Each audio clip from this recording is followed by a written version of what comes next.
ఊటీలో ఉన్నాము. చాలా కూల్గా ఉన్నది. ఎముకలు కొరుక్కొని తినే అంత చలిలో వణికిపోతున్నాము. ఎందుకు వచ్చినాము ఊటీకి అన్న ఫీలింగ్ వస్తుంది ఈ చలికి. చూడు మంచు, మొత్తం మంచు కిందకి వస్తుంది. మంచు తగ్గలేకపోతున్నాం ఈ చలిని. మొత్తం మంచు కురుస్తుంది. మంచు రోజు జోసఫ్ చూడు ఇంత మంచులో చలిలో కూడా ఎంజాయ్ చేస్తున్నాడు మంచు చలిని బాగా.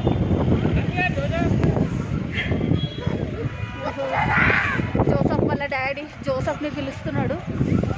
ఇంత మంచిలో కూడా వీళ్ళకి ఇంత కూడా చలనం లేదు. బాగా ఎంజాయ్ చేస్తున్నారు. నాకు మాత్రం ఎందుకు వచ్చినప్పుడు బాబు అనిపిస్తుంది చలిని తట్టుకోలేక.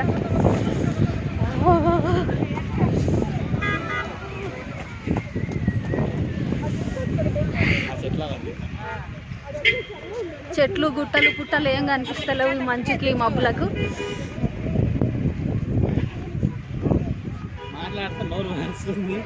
మాట్లాడితే మొత్తం మంచు లోపలికి వెళ్ళిపోతుంది. మంచు బాగా చలిగా ఉంది.